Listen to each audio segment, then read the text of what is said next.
नमस्कार। मुझे पूर्ण विश्वास है कि आप लोग बहुत अच्छे होंगे और आज मेरे इस चैनल में आप सभी का बहुत बहुत धन्यवाद, स्वागत है आप लोग।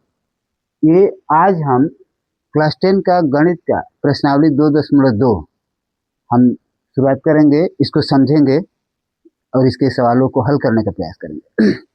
ये परीक्षा के उद्देश्य से बहुत महत्वपूर्ण है। ये परीक्षा में भी इसमें से बहुत सारे प्रश्न आते हैं और ये प्रश्न इस प्रश्नावली में द्विघात बहुपद से है। इस प्रश्नावली में द्विघात बहुपद से प्रश्न पूछे गए हैं। तो सबसे पहले समझते हैं कि द्विघात बहुपद होता क्या है। द्विघात बहुपद होता है जिसमें चर राशि, जिसमें ऐसा बहुपद है जिसमें चर राशि की अधिकतम घात जो होती है 2 होती है। जिसमें चर राशि की ऐसा अधिकतम घात कितना होगा, 2 वो होगा। और इसका मानक जो होता है, अब ध्यान देखते हैं कि चर राशि के देखिए ये द्विघात बहुपद जिसमें अधिकतम घात कितना होगा, 2 होगा। एक तरीका का एक होता है रैखिक बहुपद, जो पीछे वाले में हम बता चुके हैं। रैखिक बहुपद क्या होता है, जिसमें घात 1 होता है। जिस तरीके के x + 3 ये जो हो गया रैखिक = 0 अगर कर दें तो ये रैखिक बहुपद होगा। ये कौन सा बहुपद होगा, रैखिक। इसमें x का जो पावर है मैक्सिमम 1 है।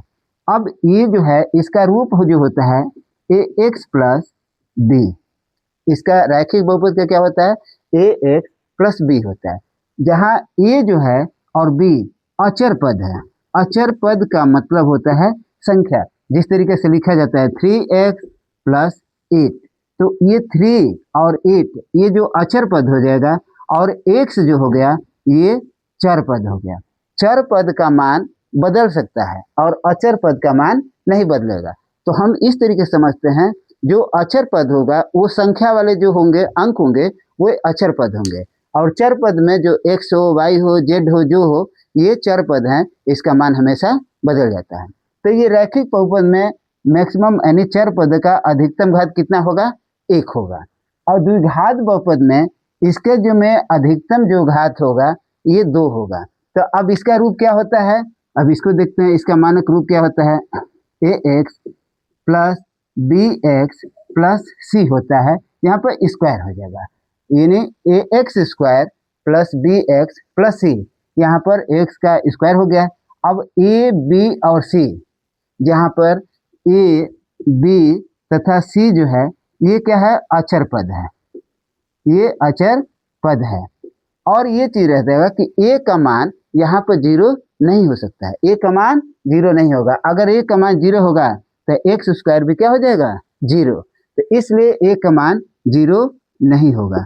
इस द्विघात बहुपद में x का मान यानी a का मान 0 नहीं होगा। लेकिन ax² + bx + c ये इसका मानक रूप है। अब इसको हम देखते हैं कैसे।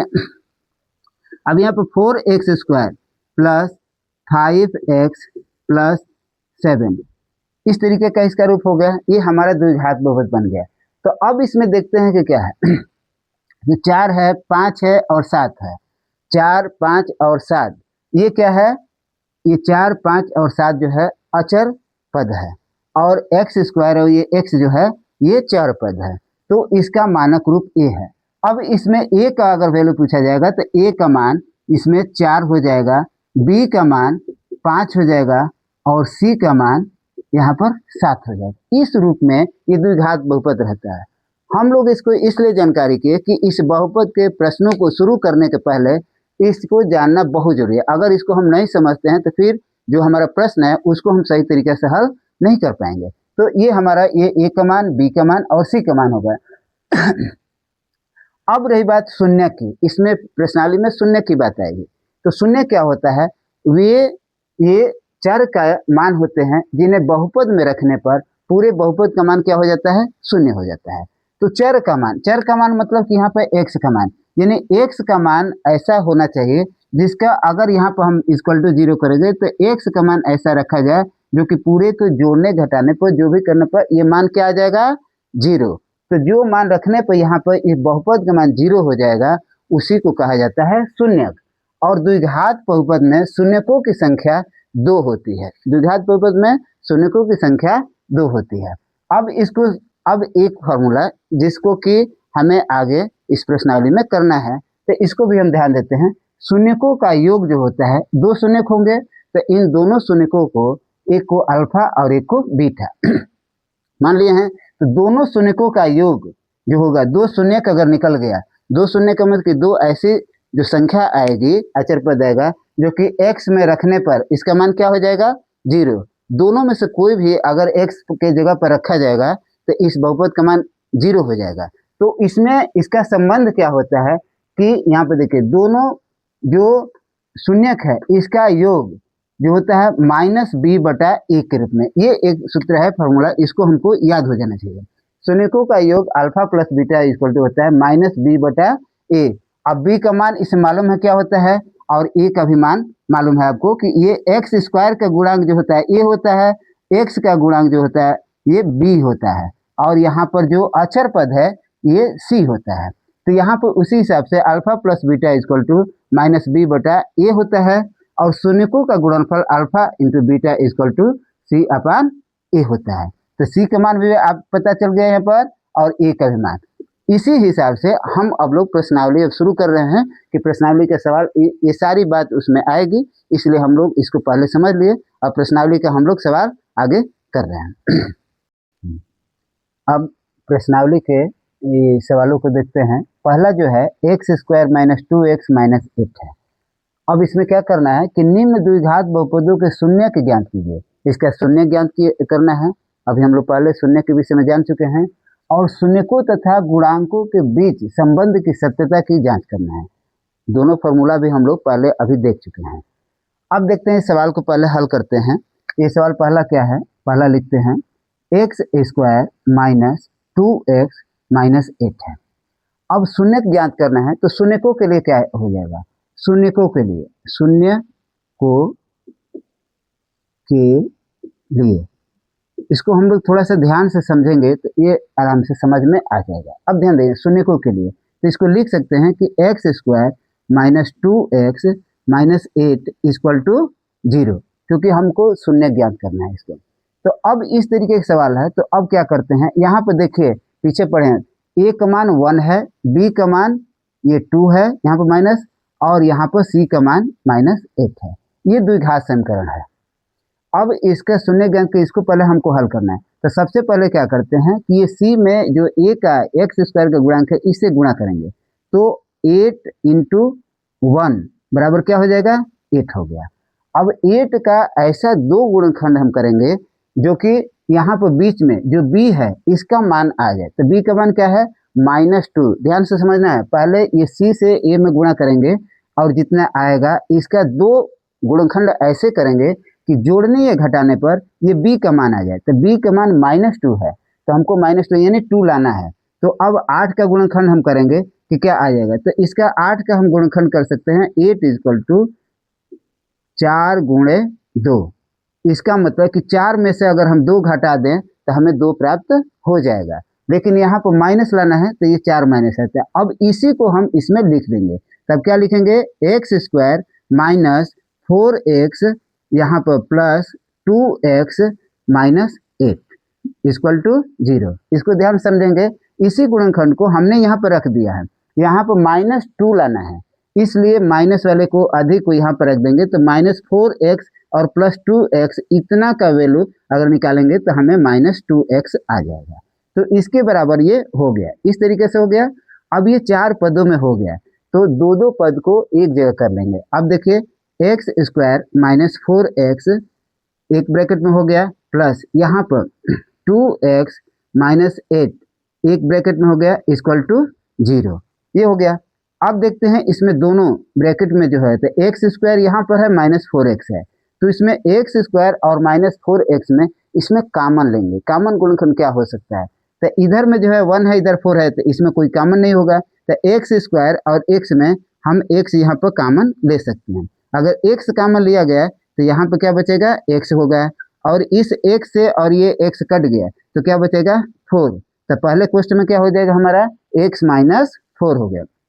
दूसरे में इसमें कॉमन क्या हो सकता है, 2 है और इधर 8 है, तो हम इसमें 2 कॉमन ले सकते हैं।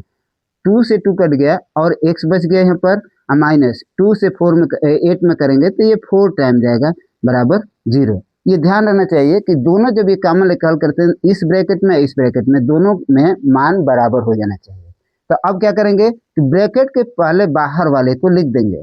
तो एक ब्रैकेट में x प्लस ये बाहर वाला 2 और इसका दोनों में एक है तो इसमें कॉमन हो जाएगा x माइनस 4 इक्वल टू क्या हुआ 0।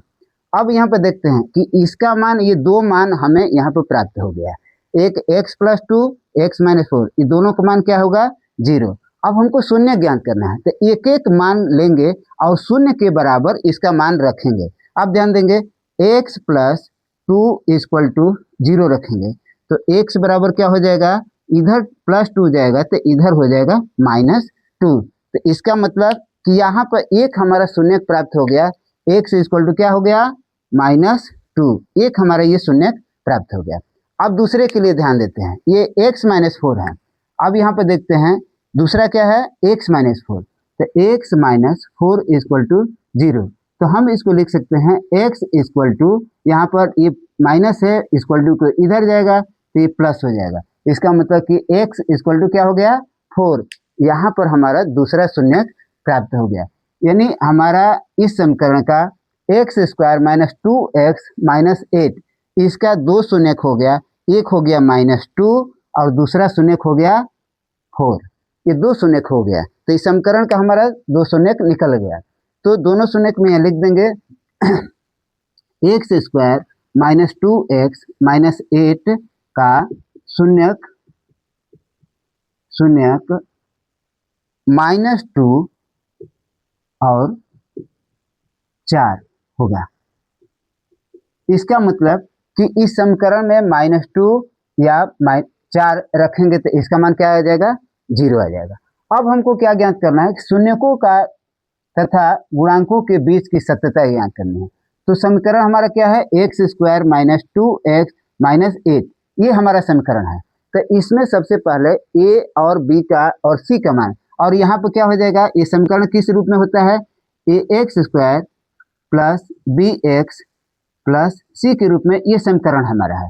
तो यहाँ पर a बराबर ये एक्स स्क्वायर का गुणांक क्या है 1 है, b बराबर हो जाएगा इसका गुणांक क्या है -2 है, c बराबर क्या हो जाएगा, ये c का इसका अचर पद है ये हो गया -1। हमको मालूम हो गया कि a b और c ये सब अचर पद होते हैं, अभी हम लोगों ने पढ़े पहले, इसका मान ही हो गया। अब हमको इस शून्यकों का तथा गुणांकों के बीच संबंध का, तो सबसे पहले हम देखते हैं कि शून्यकों का योग, अभी हमने सूत्र लिखा है शून्यकों का योग। तो शून्यकों का योग बराबर क्या होता है, शून्यकों का योग alpha plus beta equal to, अभी हम लोग देखा कि -b/a होता है। अब इस पर रखते हैं, हमारा शून्य कितना ज्ञात हुआ है 2, -2 और 4, तो ये अल्फा के जगह पर -2 कोई भी रख सकते हैं, -2 प्लस बीटा के जगह पर हम 4 रखेंगे बराबर। अब देखिए -b, अभी हम लोग को b का मान कितना आया था -2, b का मान -2, ये फॉर्मूला में क्या है -2, तो यहाँ पर माइनस ये हो गया ये माइनस, और b के जगह पर क्या लिखेंगे -2, तो ये ब्रैकेट में हो जाएगा -2 बटा में a का मान क्या है, a का मान हम लोग निकाला 1 है। अब ध्यान देंगे यहाँ पर बराबर ये -2 है और +4 है तो ये घट जाएगा, तो कितना हो जाएगा 2, ये 2 प्लस में आएगा, इधर भी क्या हो जाएगा ये माइनस और ब्रैकेट हटेगा तो ये भी प्लस में 2 हो जाएगा। यानी दोनों तरफ हमारा क्या मान आ गया, दोनों तरफ मान बराबर हो गया। इसका मतलब शून्यकों का योग, ये दोनों, ये alpha plus beta equal to -b/a, ये दोनों पक्ष क्या हो गया बराबर हो गया। दूसरा, अब शून्यकों का गुणनफल, गुणांकों में संबंध, तो शून्यकों का गुणनफल क्या होगा यहाँ पर हम लोग देख लेते हैं। एक मान हमारा ये हो गया, अब शून्यकों का गुणनफल, शून्यकों का गुणनफल तो इसका सूत्र क्या है alpha into beta equal to c/a।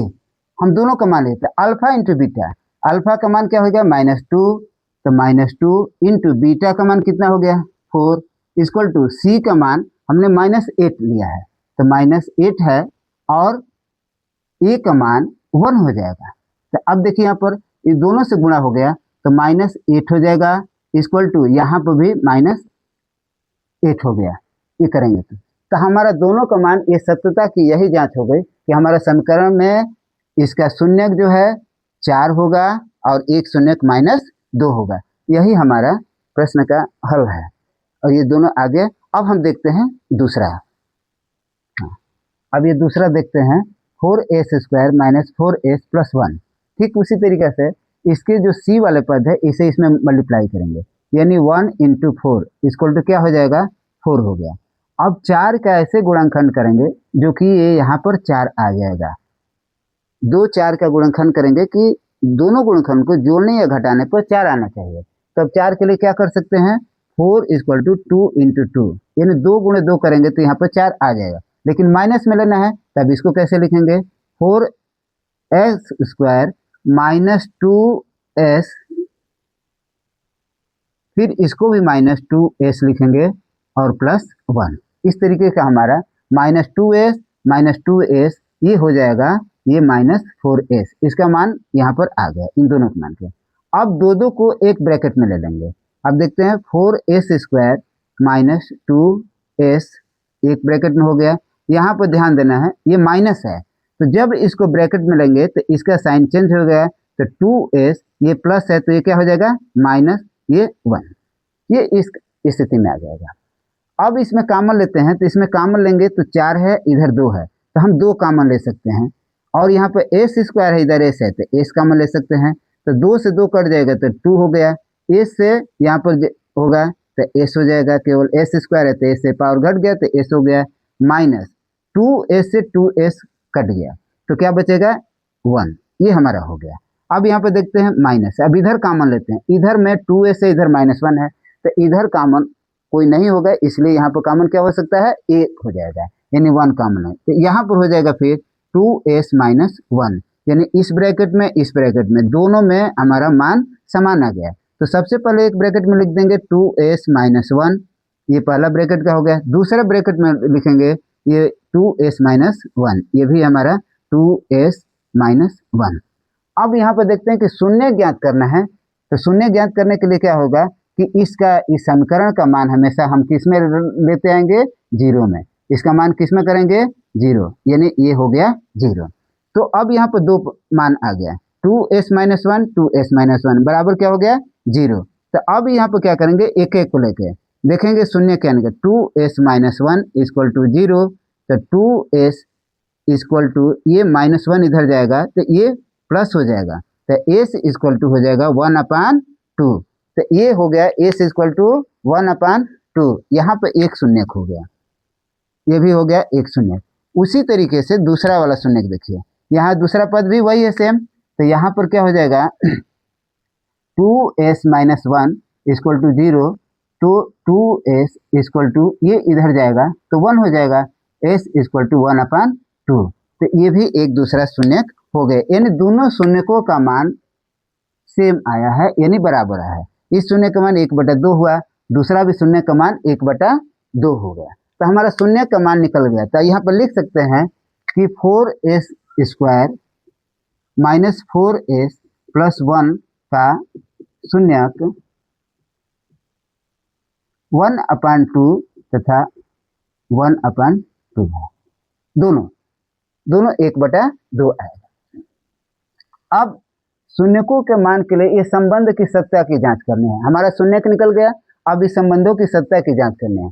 तो इस समीकरण में हम जान रहे हैं कि a = क्या हो जाएगा, 4 हो जाएगा, b = क्या हो जाएगा, यहाँ पर मालूम है कि -4 हो जाएगा, और c = क्या होगा, 1। इसके मान के रूप में हम लिख देंगे कि a = 4 हो गया, b = कितना हो गया, -4 हो गया, और c = 1 हो गया इस समीकरण में। अब इसको हल करते हैं कि हमें अभी पता है कि शून्यकों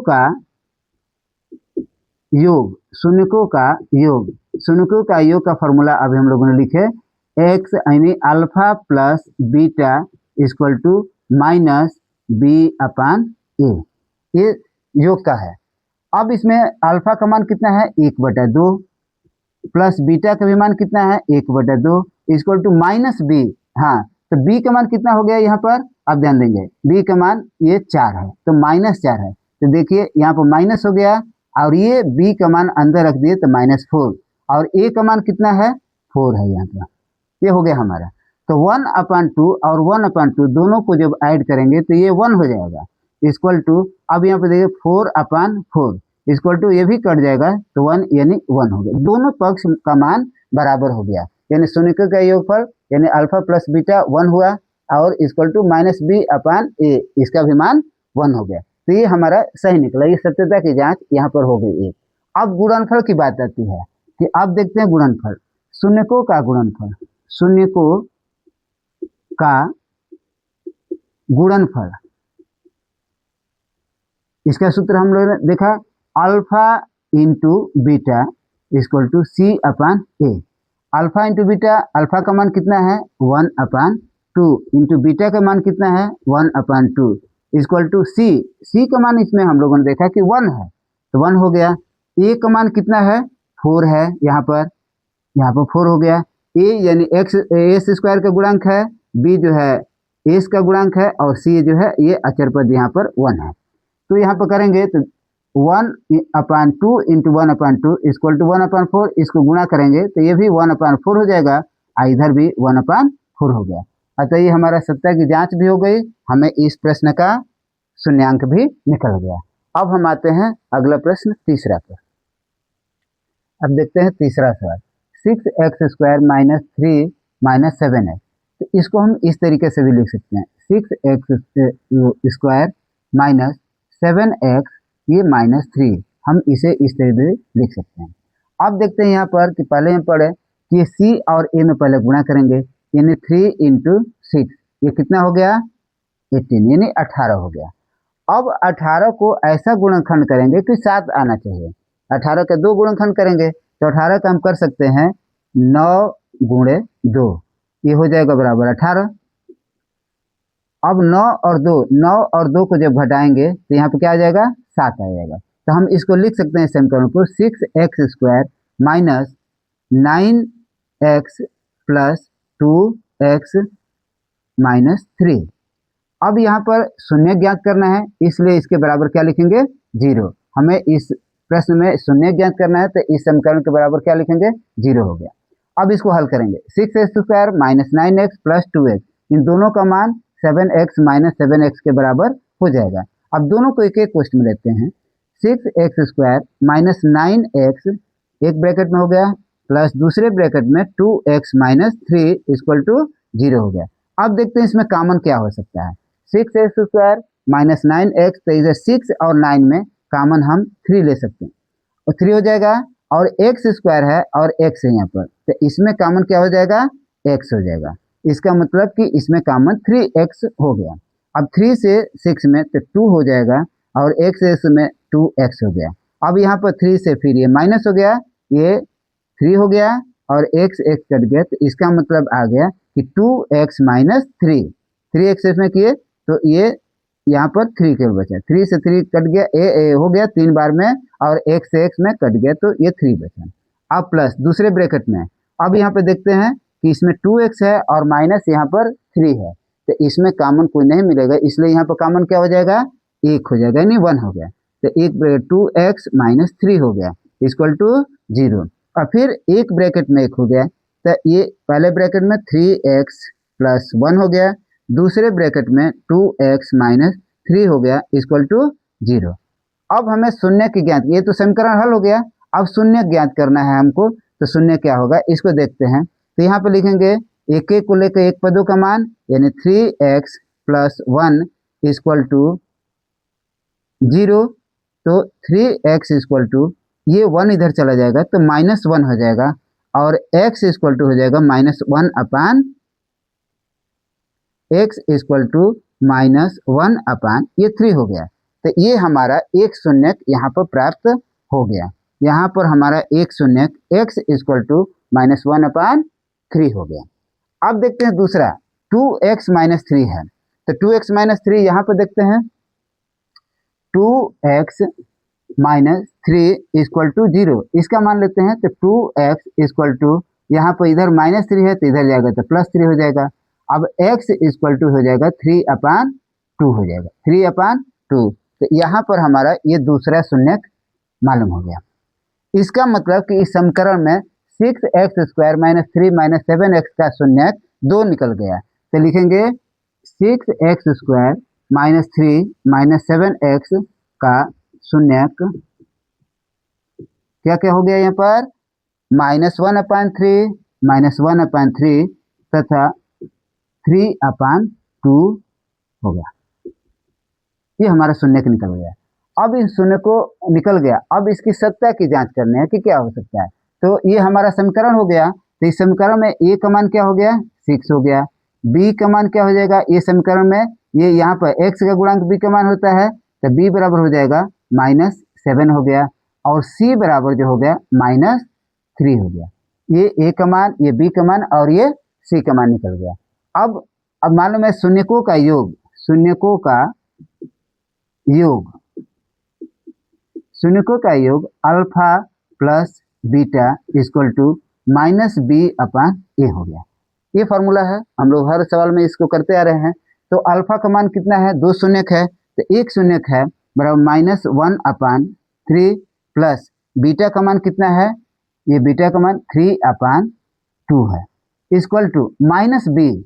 अब b का मान कितना है, इसमें -7 है, तो यहाँ पर लिखेंगे -7 अपान a का मान कितना हो गया 6 हो गया, a का मान 6 हो गया। अब इसको हल करेंगे तो अब ध्यान देंगे यहाँ पे, तो ये हल होगा तो ये 3 और 2 दोनों जोड़े तो ये 6 हो गया, 3 2 जा 6 ऊपर में आ गया तो -2 हो गया, प्लस 2 3 जा 6 यहाँ पर 9 हो गया इक्वल टू ये माइनस हो गया प्लस हो जाएगा तो 7/6 हो गया। ये हमारा हल हो गया।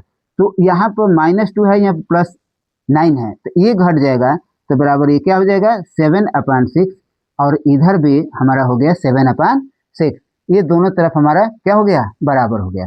तो ये शून्यकों का योग जो है -b/a के बराबर हो गया। अब शून्यकों का गुणनफल का हम देखते हैं कि शून्यकों का गुणनफल क्या होगा। तो ये मालूम है शून्यकों का गुणनफल, शून्यकों का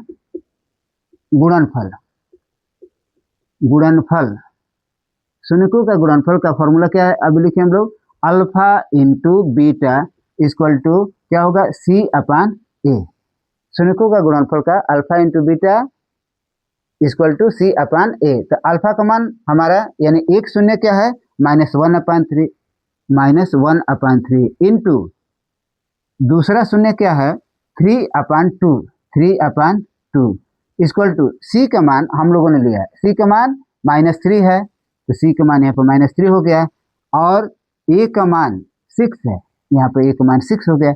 अब इसको हल करते हैं तो ये 3 से 3 कट गया, तो ये हो जाएगा -1/2 इक्वल टू यहाँ भी कट जाएगा तो माइनस होगा, और यहाँ पर 3 से कट गया तो 2 हो जाएगा, तो यहाँ भी हो गया -1/2। तो ये दोनों गुणनफल और योगफल दोनों हमारा मान निकल गया, दोनों मान बराबर आ रहा है, तो ये सही हमारा है और इस समीकरण का हल हमारा हो गया। अब हम आगे बढ़ते हैं चौथे सवाल पर।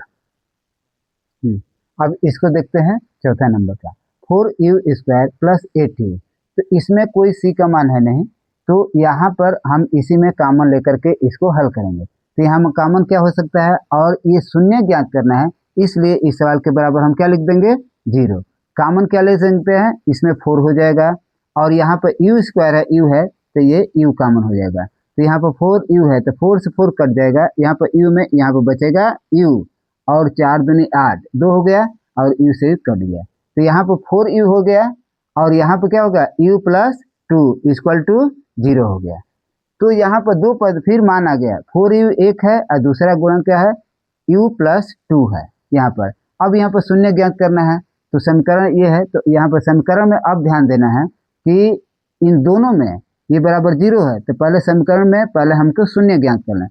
तो पहला 4u = क्या हो जाएगा 0, तो u = 0/4 = 0। इसका मतलब कि एक हमारा शून्य का आ गया 0। पहला शून्य क्या होगा u का मान 0 होगा, एक शून्य 0 हो गया। अब दूसरा मान देखते हैं u + 2 है, तो u + 2 है, u + 2 = 0, u + 2 = 0 हो गया। तो u = इधर जाएगा, ये प्लस है तो इधर जाएगा तो ये माइनस हो जाएगा। तो दूसरा मान क्या हो गया u = -2, यानी दूसरा शून्य जो हो गया u = 2। इसका मतलब कि 4u, अब यहाँ पर हम लिख सकते हैं कि 4u square 4u² plus 8u का शून्य शून्य क्या क्या होगा, एक हो गया 0 तथा -2 है। ये दो शून्य हमने निकाल लिया। अब इसी फॉर्मूले पर कि शून्यकों का योगफल और शून्यकों का गुणनफल। अब देखते हैं कि इसमें इस समीकरण में a और b और c का मान क्या होगा। तो अब ध्यान देते हैं कि a का मान 4 होगा, b का मान 8 होगा और b का मान जो होगा 8 हो गया, जो u का गुणांक है। अब यहाँ पर c का मान, यहाँ पर कोई अचर पद नहीं है, इसलिए c का मान 0 होगा। इसमें कोई अचर पद अलग से नहीं है, तो a का मान 4, b का मान 8 और c का मान 0 हो जाएगा इस समीकरण में। अब देखते हैं शून्यकों का योगफल। शून्यकों का योगफल इक्वल टू, यहाँ पर हमको मालूम है कि शून्यकों का योगफल alpha plus beta equal to -b upon a। तो अल्फा का मान यानी एक शून्य हमारा 0 है और दूसरा शून्य क्या है, -2 है। तो 0 प्लस ये ब्रैकेट में -2 इक्वल टू -b। b का मान कितना है, 8 है, b का मान 8 है, तो ये माइनस है 8 हो जाएगा। a का मान कितना है, a का मान यहाँ पर 4 है, तो यहाँ पर हम 4 लिखेंगे। तो इसको हल करेंगे तो ये 0 प्लस ये तो -2 हो जाएगा। इसको भी कटाएंगे तो 4 एकम 4, 4 दूनी 8, तो ये -2 हो जाएगा। दोनों तरफ हमारा -2 है, तो ये हमारा 70 की जाति यहाँ पर भी हो गई। अब शून्यकों का गुणनफल पर हल करते हैं। शून्यकों का गुणनफल, शून्यकों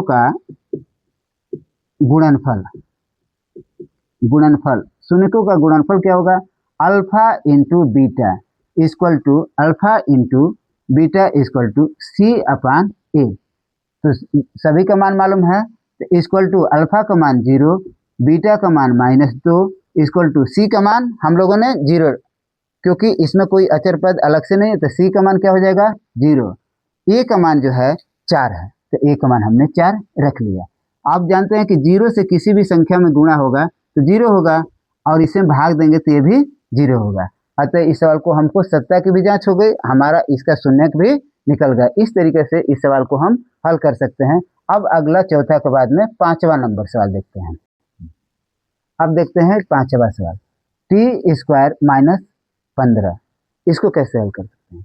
तो देखिए, इसको हम दूसरे रूप में भी लिख सकते हैं। इसको या लिख सकते हैं t² माइनस, इसको हम √15 का 15 इसको लिख सकते हैं इसका वर्ग में। t² माइनस √15 का वर्ग इसको लिख सकते हैं। अब कैसे, क्यों कि √15 में √15 से अगर गुणा करेंगे तो इसका मान कितना आ जाएगा, 15 ही होगा। तो इस रूप में हम इसको लिख सकते हैं। अब ध्यान देना है, आगे हम लोग करना है इसको।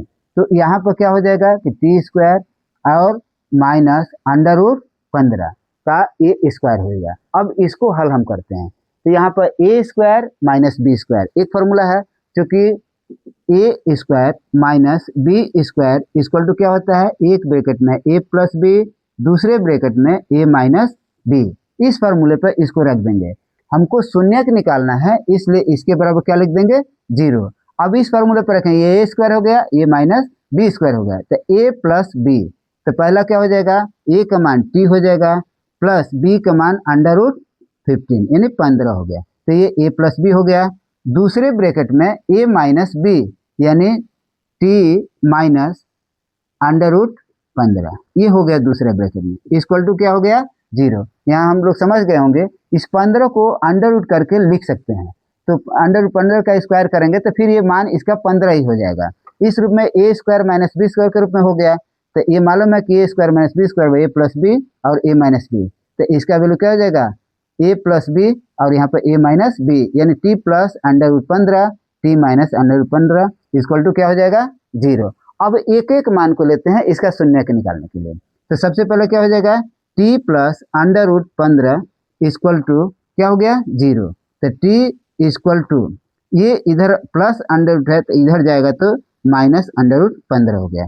तो हमारा एक शून्यक यहाँ पर निकल गया कि t का मान कितना आ गया, -15 √-15 यानी करने में -15 एक आ गया। अब दूसरा देखते हैं यहाँ पर। यहाँ पर दिया गया है दूसरा में t माइनस अंडर रूट 15 यहाँ पर दिया गया है, तो इसके इक्वल टू क्या हो जाएगा 0। तो इसको लिख सकते हैं t इक्वल टू, ये इधर जाएगा तो ये प्लस में अंडर रूट 15 हो जाएगा, ये t में हो गया। तो इसका मतलब दूसरा भी हमारा ये शून्य निकल गया, दूसरा शून्य क्या हो जाएगा t इक्वल टू 15, यानी 15 अंडर रूट प्लस 15 हो गया और एक शून्य हो गया माइनस अंडर रूट 15, ये दो शून्य हो गया। तो लिखेंगे कि टी स्क्वायर माइनस 15 का शून्यक एक हो गया minus under root 15 minus under root 15 तथा ये प्लस में हो गया प्लस अंडर रूट 15 है, ये दो शून्य हो गया, ये दोनों शून्य हमारा निकल गया। अब इसमें समीकरण को सतह की जांच करने के लिए शून्य का गुणनफल, तो पहले इसमें ए बी और सी के मान को हम जानते हैं कि क्या क्या हो सकता है। ये समीकरण क्या हो गया टी स्क्वायर माइनस 15, तो ए इसके टी का गुणांक क्या है 1 है, तो ए इक्वल टू क्या हो जाएगा 1, बी इक्वल टू क्या हो गया, बी का मान है नहीं, यानी टी का कोई गुणांक नहीं है, तो टी का गुणांक नहीं है तो वहां पर बी का मान क्या हो जाएगा 0, और सी का मान हो जाएगा, सी यहाँ पर अक्षर पद है तो सी का मान हो जाएगा -15। यहाँ पर केवल x square plus b x और प्लस सी में ए का मान 0 नहीं होना चाहिए, बी का भी हो सकता है या सी का मान 0 हो सकता है, इस द्विघात समीकरण में। तो अब इसका मान हमको मालूम हो गया, तो अब लिखते हैं शून्यकों का योगफल, शून्यकों का योगफल, शून्यकों का योगफल, शून्य का योगफल क्या होता है alpha plus beta equal to minus b upon a. अब यहाँ पर देखते हैं शून्य को, अल्फा का मान कितना होता है, एक दिया गया माइनस अंडर रूट 15, तो minus under root 15 plus beta का मान क्या दिया गया है, ये प्लस में है under root 15 equal to minus b, b का मान कितना है, यहाँ पर हम लोगों ने लिया है बी का मान 0 बटा ए का मान कितना लिया गया, तो ये माइनस में हो जाएगा, तो इससे कोई मतलब नहीं है, ए का मान कितना हो जाएगा यहाँ पर 1। तो यहाँ पर जब करेंगे तो ये -15 है प्लस 15 है, तो इसका मान कट जाएगा तो क्या हो जाएगा, घट जाएगा तो 0 हो जाएगा, और यहाँ पर भी एक से भाग में तो ये भी क्या हो जाएगा 0, यानी योगफल alpha plus beta equal to minus b upon a, दोनों मान बराबर आ गया। अब इसका गुणनफल का मान देखते हैं, शून्यकों का गुणनफल। अब इधर देखते हैं शून्यकों का गुणनफल, शून्यकों का गुणनफल, गुणनफल क्या होगा alpha into beta equal to क्या हो जाएगा सी अपान ए। तो यहाँ पर अल्फा का मान कितना हो गया, हमने देखा कि माइनस अंडर रूट 15 इंटू ये plus under root 15 equal to c, c का मान कितना हो गया, सी का मान हम लोगों ने देखा कि सी का मान -15 है और ए का मान 1 है, तो यहाँ पे देंगे सी का मान -15 बटा 1, ए का मान 1 हो गया। तो इसमें जब गुणा करेंगे तो 15 में 15 से ये अंडर रूट में था, अंडर रूट हट गया तो मान आ जाएगा माइनस में, तो minus under root 15 under root हट गया तो केवल हो गया 15 इक्वल टू यहाँ भी हो जाएगा तो -15, दोनों तरीका का मान ये बराबर आ गया। तो यहाँ पर इस सवाल को भी हम लोगों ने हल कर लिया, मुझे उम्मीद है कि इसको समझ भी गए होंगे आप। अब लास्ट अंतिम सवाल है, इसको हम आगे करते हैं। हाँ, अब देखते हैं ये छठवां सवाल, अंतिम सवाल है 3x square minus x minus 4। अब इसको हल कैसे करेंगे, हम लोगों ने क्या किया कि c और a में पहले गुणा कर लेते हैं, यानी 4 और 3 में, तो 4 और 3 में गुणा करेंगे तो क्या हो जाएगा 12, ये 12 हो गया। अब 12 का ऐसा गुणनखंड करेंगे कि b का मान, b की जगह पे क्या है 1 है, 1 आ जाए, दो गुणनखंड करेंगे कि इसको जोड़ने या घटाने पर 1 आ जाए, तो यहाँ पर 12 का हम कर सकते हैं 12 इक्वल टू 4 गुणे 3 कर सकते हैं। अब इसी मान को यहाँ पर हम लिखेंगे, तो 3x square minus 4x minus ये 3x हो गया इक्वल टू, यहाँ पर केवल 1 लाना है, यहाँ पर ये क्या हो जाएगा प्लस 3x हो गया माइनस 4 हो गया। तो इसका मान जो हो गया -4x प्लस 3x, यहाँ पर माइनस x का वैल्यू हो गया, यानी दोनों का मान क्या हो गया बराबर हो गया। तब यहाँ पर दो को एक ब्रैकेट में लेते हैं, तो 3x स्क्वायर माइनस 4x एक कोष्टक में, दूसरे ब्रैकेट में लेंगे 3x माइनस 4 इक्वल टू क्या करेंगे 0, हमको शून्य निकालना है तो इक्वल टू 0 लेकर कल करेंगे। तो यहाँ पर कॉमन हो सकता है, क्या हो सकेगा कि यहाँ पर 3 है, यहाँ 4 है, इन दोनों में कोई कॉमन नहीं मिलेगा, तो यहाँ पे एक्स स्क्वायर है, एक्स है, तो इसमें कॉमन क्या हो जाएगा, एक्स हो जाएगा। तो एक्स हो जाएगा तो यहाँ पर 3x होगा, एक्स और एक्स यहाँ पे कट गया तो यहाँ पे बचेगा 4। तो पहले ब्रैकेट में हो गया 3x माइनस 4 हो गया। अब यहाँ पर प्लस में 3x माइनस 4 है, तो इसमें कोई कॉमन नहीं मिलेगा, तो जब कोई कॉमन नहीं रहेगा तो उसमें कॉमन हम 1 ले लेते हैं, तो यहाँ पर प्लस हमारा 1 हो जाएगा और इसमें हो जाएगा 3x माइनस 4, यानी दोनों ब्रैकेट में मान हमारा 3x माइनस 4 आ गया, नहीं दोनों का मान क्या हो गया, बराबर हो गया, इक्वल टू क्या हो गया, 0। अब हमको इसका बाहर वाले को एक क्वेश्चन में कर देंगे, x प्लस 1 हो गया, दूसरे इस ब्रैकेट वाले में कॉमन क्या हो गया, 3x माइनस 4 हो गया, इक्वल टू 0 हो गया। अब यहाँ पर हमारा सवाल हल हो गया। अब शून्य को हम निकालते हैं कि शून्य क्या होगा। 2 मान आया है तो एक एक मान रख करके, तो x प्लस 1 इक्वल टू 0, तो x इक्वल टू क्या हो जाएगा, ये प्लस इधर है तो इधर जाएगा तो ये माइनस 1 हो गया। इसका मतलब कि एक शून्य हमारा यहाँ पर निकल गया, क्या हो गया, x इक्वल टू माइनस 1। अब दूसरा शून्य इसी हिसाब से देखते हैं, दूसरे शून्य को देखते हैं। दूसरा में क्या है मान इसका, 3x माइनस 4 है, 3x माइनस 4 इक्वल टू 0, तो 3x माइनस 4, तो 3x इक्वल टू ये माइनस 4 है, इधर जाएगा तो क्या हो जाएगा, प्लस 4 हो गया। अब x इक्वल टू क्या हो जाएगा, 4/3 हो गया। तो ये दूसरा शून्य भी हमारा निकल गया 4/3, ये दूसरा हमारा शून्य हो गया यहाँ पर। तो अब हम लिखेंगे इस समीकरण के लिए कि 3x square minus x minus 4 का शून्यक क्या क्या होगा, -1 तथा 4/3 यानी 4/3 होगा। ये हमारा दो शून्यक निकल गया। इसके बाद में हमको सत्यता की इसकी जांच करनी है, तो शून्यकों का योगफल और शून्यकों का गुणनफल पर मान रखते हैं, ये क्या होगा। अब देखते हैं शून्यकों का योगफल, शून्यकों का योगफल, अब इसका मान निकालना है, तो इसके लिए सबसे पहले हमको a और b की भी जानकारी कर सकते हैं, तो पहले उसको लिख लेते हैं। a इक्वल टू क्या हो जाएगा यहाँ पर 3, b इक्वल टू क्या हो जाएगा, यहाँ पर कुछ नहीं है तो मान क्या लेते हैं, 1 लेते हैं, तो यहाँ पर b माइनस है तो b का मान क्या हो जाएगा, -1, और c का मान क्या हो जाएगा, -4। ये a का भी मान मालूम हो गया, b का मान हो गया और c का जो मान रखा गया द्विघात समीकरण में। अब यहाँ पर क्या इसको लेंगे कि शून्यकों का योगफल, शून्यकों का योगफल यानी alpha plus beta equal to क्या हो जाएगा, -b/a, ये शून्यकों का योगफल हो गया। अब इसका मान देखते हैं क्या हो जाएगा। अल्फा का मान यानी 2 शून्यक है, तो पहला शून्य क्या है, -1 है, दूसरा यहाँ पर प्लस करना है, तो दूसरा शून्य क्या है, -1, और दूसरा शून्य 4/3 है, इक्वल टू -b, b का मान क्या है, -1 है, तो यहाँ पर लिखेंगे माइनस, और b का मान क्या हो जाएगा, -1 बटा में a का मान क्या है, 3 है। अब इस हिसाब से इसको करेंगे हल, तो यहाँ पर देखेंगे कि -a 1 है, तो 3 से इसमें करेंगे तो -3 हो जाएगा, और प्लस करेंगे तो यहाँ पर 1 हो जाएगा, तो इसका वैल्यू हो जाएगा 1/3, और यहाँ पर भी इसका वैल्यू अगर ब्रैकेट हटाएंगे तो ये माइनस से क्या हो जाएगा, ये प्लस हो जाएगा, ये भी हो गया 1/3। इसका मतलब कि शून्यकों का योगफल जो होगा अल्फा प्लस बीटा -b/a के बराबर हो गया। अब गुणनफल का देखते हैं कि शून्यकों का गुणनफल बराबर क्या होता है। तो शून्यकों का गुणनफल, शून्यकों का गुणनफल, गुणनफल इसका फॉर्मूला पहले हम लोग देखें, alpha into beta equal to क्या होता है, c/a। अब अल्फा इंटू बीटा, पहला शून्य क्या है, -1 है, गुणे दूसरा शून्य क्या है, यहाँ पर 4/3 है, इक्वल टू c का मान क्या है, इसमें इस पद में द्विघात समीकरण में c का मान -4 है और a का मान है यहाँ पर 3 है।